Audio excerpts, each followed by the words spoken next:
सुप्रभात। आज हम क्लास 6 एनसीईआरटी बुक दीपकम भाग 1 का प्रथम है पाठ करेंगे।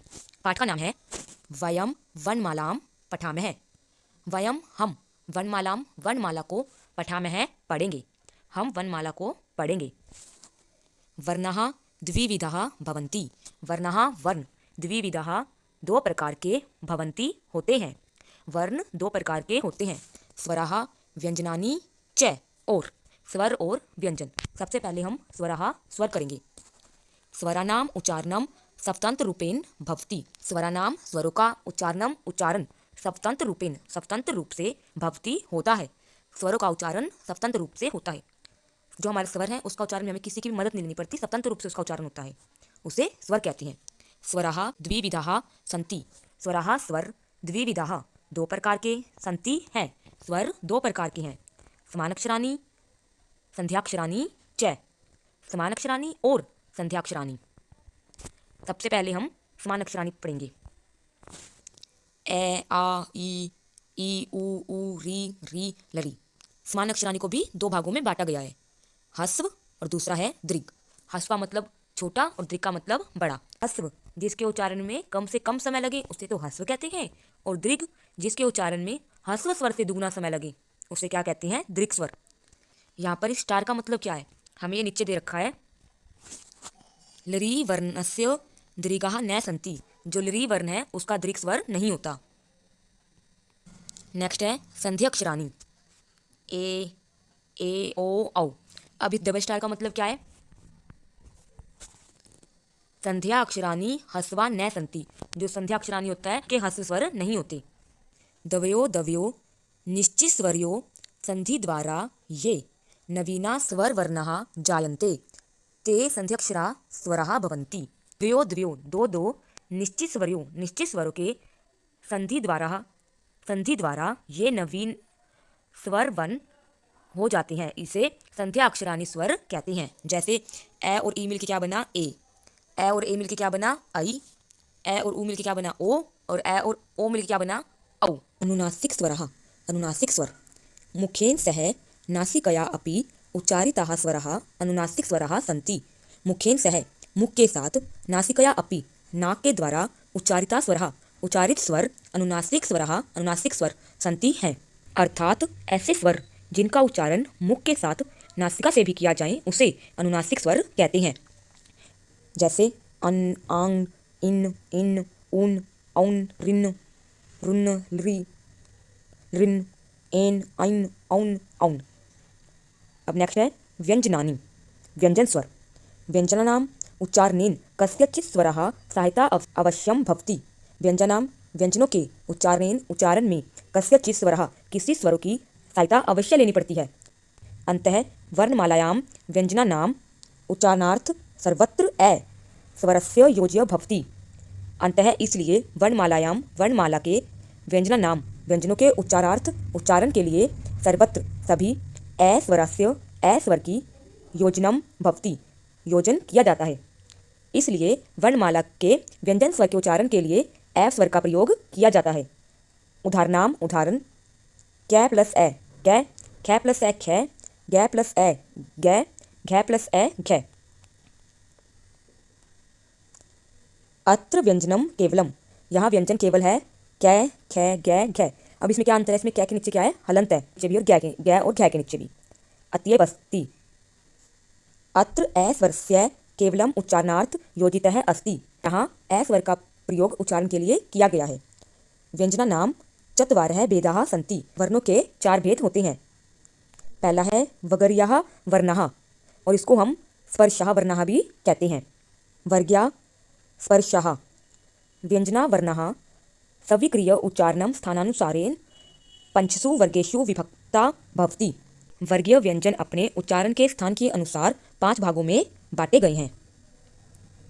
पहला है कै वर्ग, चै वर्ग, टै वर्ग, तै वर्ग, पै वर्ग। कै वर्ग में क्या आते हैं? कै, खे, गै, घै, अड़े। और चै वर्ग में चै, छै, जै, झै, अने। और टै वर्ग में टै, ठै, अड़े, घै, नै। और तै वर्ग में तै, थै, दै, धै, नै। पै वर्ग में पै, फै, बै, भै, मै। ये थे हमारे स्पर्श व्यंजन। अंतस्थः वर्णाः, अंतस्थ वर्ण य रे ले वे। अंतस्थः वर्णाः बहुत्र स्वरवर्णानां स्थाने जायन्ते। अंतस्थ वर्णाः अंतस्थ वर्ण बहुत्र बहुत से स्वर वर्णानां स्थाने जायन्ते, स्वर वर्ण के स्थान पर आते हैं। अन्तः एते अर्धस्वराः इत्यपि उच्यन्ते। अन्तः इसलिए एते ये अर्धस्वराः अर्धस्वर इत्यपि उच्यते कहते हैं, इसलिए इन्हें अर्धस्वर भी कहते हैं। ई प्लस ए मिलकर क्या बना य, री प्लस ए मिलकर क्या बना रे, लरी प्लस ए मिलकर क्या बना ले, और ऊ प्लस ए मिलकर क्या बना वे। जैसे कि हमें कुछ एग्जाम्पल दिए हुए हैं। यदि प्लस अपि, यदि का हम वर्ण विच्छेद करेंगे तो लास्ट में क्या आएगा ई, और अपि में क्या है आगे शुरू में अ। अब हम ए और ई को जोड़ेंगे तो क्या बनेगा य, तो क्या आया यद्यपि। ऐसे हमें दिए हुए हैं। पितृ प्लस आज्ञा पित्राज्ञा, लरी प्लस आकृति लाकृति, सु प्लस आगतम स्वागतम। तीसरा है ऊष्म वर्णः श श से है। ऊष्मा नाम व्यंजन वर्णा नाम उच्चारणम समये मुख्यात उष्ण वायु निसरती।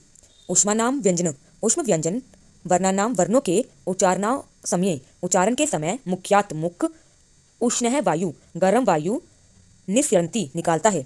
उष्ण व्यंजन वर्ण के उच्चारण के समय मुख गर्म वायु निकालता है। फोर्थ है अयोगवाहो वर्णः अयोगवाह वर्ण अंग और अह। अयोगवाह विशिष्टः व्यंजन वर्णः अस्ति। अयोगवाह एक विशिष्ट व्यंजन वर्ण है। अत्र उच्चारणार्थ स्वरस्य संयोजनम पूर्वम भवति। अत्र यहाँ उच्चारणार्थ उच्चारण में स्वरस्य संयोजनम स्वरों का संयोजन पूर्वम पहले भवति होता है।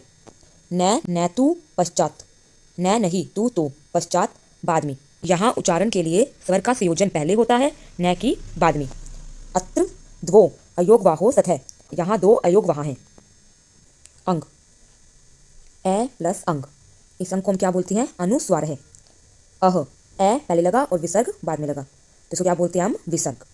व्यंजनैः सह सर्वेषाम् अपि स्वराणां संयोजनं भवति। व्यंजनैः व्यंजनों के सह साथ सर्वेषाम् अपि सभी सर्वानाम स्वरों का संयोजन भवति होता है। व्यंजनों के साथ सभी स्वरों का संयोजन होता है। व्यंजनैः सह स्वरानाम संयोजने गुणिताक्षराणि भवन्ति। स्वरों के सह साथ स्वरानाम स्वरों के संयोजन से गणिताक्षराणि भवन्ति गणित अक्षराणि होते हैं। व्यंजन के साथ स्वरों के संयोजन से गणित अक्षराणि होते हैं। गुणिता अक्षराणि, इसमें हमें स्वर और उसकी मात्रा दी हुई है। ए की कोई मात्रा नहीं होती। आ ई उ उ, और हमें ये व्यंजन दिए हुए हैं। इस व्यंजन में क्या है इनकी मात्राएं जोड़ रखी है। जैसे कै का की कु कु, इसमें हम क्या कर दी क्या में इन सब की मात्राएं जोड़ दी। ऐसे हमें सारे व्यंजनों की दी हुई है। खे गे घे अड़े चे छे झे झे अने, इन सब की दी हुई है। आगे है वदा में है लिखा में है च, बोलिए और लिखिए। री री ए आई ओ औ, इनकी भी मात्राएं दी हुई हैं। इनको लिखना है हमें सभी व्यंजनों के साथ। जैसे हमें क्या की दे रखी है ऐसे हमें सभी व्यंजनों की बनानी है। जैसे हमें यहाँ सारी दे रखी है वैसे आपको बनानी है।